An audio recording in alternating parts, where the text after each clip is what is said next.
మాజీ మంత్రి వైఎస్ వివేక హత్య కేసులో సాక్షిగా ఉన్న రంగన్న మృతిపై అనుమానాస్పదాలున్నాయంటూ ఆయన భార్య సుశీల పులివెందుల పోలీసులకు ఫిర్యాదు చేశారు. దీనిపై అనుమానాస్పద మృతి కింద పోలీసులు కేసు నమోదు చేశారు.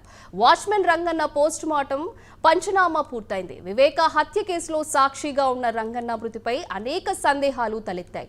వివేక కేసులో సాక్షులు ఒక్కొక్కరిగా అనారోగ్యంతో చనిపోతుండటంతో రంగన్న మృతదేహానికి పోస్ట్ మార్టం నిర్వహించాలని నిర్ణయించారు. నివేదికను సిబిఐకి అధికారులు అందజేయనున్నారు.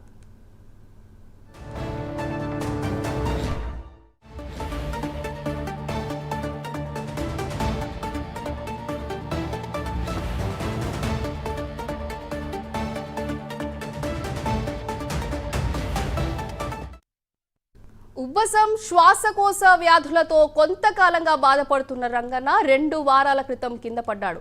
అప్పుడు కాలికి గాయమైంది. అప్పటి నుంచి తీవ్ర అనారోగ్యంతో బాధపడుతూ పులివెందుల్లోని ఇంటి వద్దనే ఉంటున్నారు. బుధవారం మధ్యాహ్నం ఊపిరాడటం లేదని చెప్పడంతో కుటుంబ సభ్యులు రక్షణగా ఉన్న కానిస్టేబుల్ కడప రిమ్స్ కు తరలించారు. అక్కడి సాయంత్రం మృతి చెందినట్లు వైద్యులు తెలిపారు.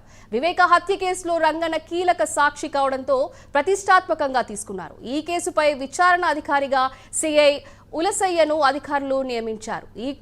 ఈ క్రమంలో రంగన్న మృతిపై అనుమానాలు ఉన్నాయంటూ ఆయన భార్య ఫిర్యాదు చేయడం ప్రాధాన్యం సంతరించుకుంది. దీనిపై మరింత సమాచారం మా ప్రతినిధి సుధీర్ అందిస్తారు. సుధీర్, చెప్పండి. Thank you. ముఖ్యంగా చూసుకుంటే కనుక మాజీ మంత్రి వైఎస్ వివేకానంద రెడ్డి హత్య కేసులో ప్రధాన సాక్షి అయినటువంటి రంగన్న అయితే కనుక నిన్న సాయంత్రం కూడా చెందడం జరిగింది. అయితే ముఖ్యంగా చూసుకుంటే కనుక వాచ్మెన్ రంగన్న గత 2 వారాల కిందట కూడా పూర్తిస్థాయిలో ఆయన ఇంటి దగ్గర ఉన్న సమయంలో కూడా ఆయన కాలు జారి కింద పడడం జరిగింది. అయితే ఈ నేపథ్యంలో కూడా ఆయన ఏదైతే పులివెందులో ఉన్నటువంటి ప్రభుత్వ ఆసుపత్రి కూడా శస్త్రచికిత్స అందించడం జరిగింది. అయితే నిన్నటి దినం కూడా పూర్తిస్థాయిలో ఆయనకు ఒక్కసారిగా శ్వాసకు సంబంధించినటువంటి ఏదైతే ఇబ్బందులు తలెత్తడంతో కూడా కుటుంబ సభ్యులందరూ కూడా ఆయన పూర్తి స్థాయిలో కూడా ఏదైతే దగ్గరలో ఉన్నటువంటి పులివెందుల ఆసుపత్రికి పోలీసు అధికారుల మధ్య కూడా అక్కడ చేర్పించడం జరిగింది. అయితే పూర్తిస్థాయిలో ఏదైతే శ్వాసకు సంబంధించిన ఏదైతే ఉందో అది పూర్తిస్థాయిలో ఇబ్బందులు పడుతున్న నేపథ్యంలో కూడా అక్కడ పులివెందుల పోలీసుల సహాయంతో కూడా ఆయన అంబులెన్స్ లో కడప రిమ్స్ కూడా తరలించడం జరిగింది. ఇక్కడ దాదాపుగా వెంటిలేటర్ పైన కూడా వాచ్మెన్ రంగన్నకు అయితే కనుక పోలీసులు చికిత్స అందించారు. అయితే దాదాపుగా ఆయన చూసుకుంటే కనుక నిన్న సాయంత్రం 5 గంటల సమయంలో కూడా కన్ను మూసారని చెప్పుకోవచ్చు. ఈ నేపథ్యంలో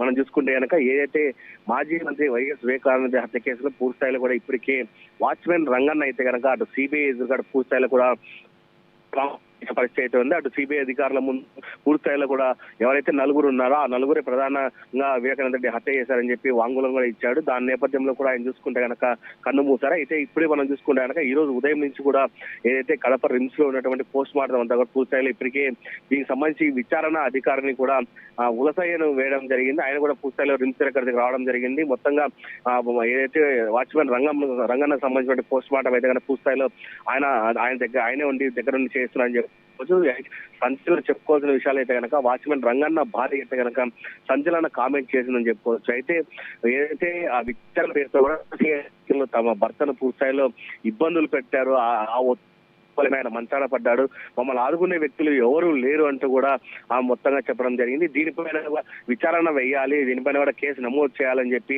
ఆమె అయితే కనుక ఉలసైకు కేసు నమోదు చేసిన పరిస్థితి అని చెప్పుకోవచ్చు.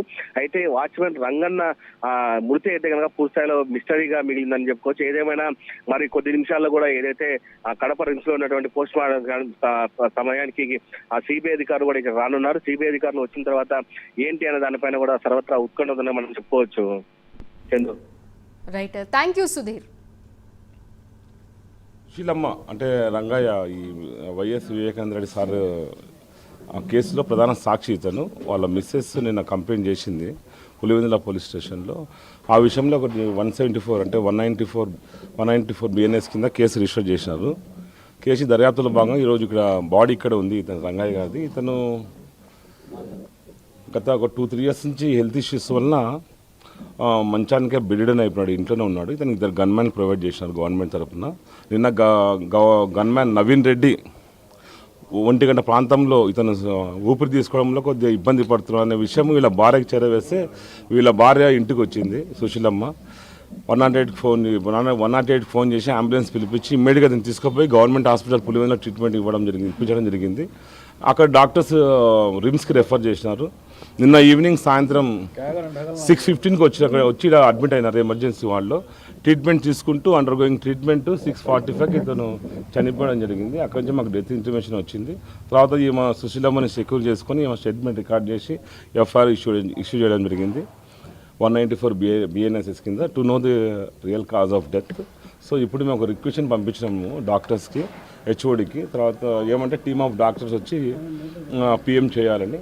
సో మీకు ఇంకా ఏమైనా అనుమానాలు ఉంటే cause of death, real cause of death మనకు పిఎంలో తెలిసిపోతుంది. ఇది విషయం.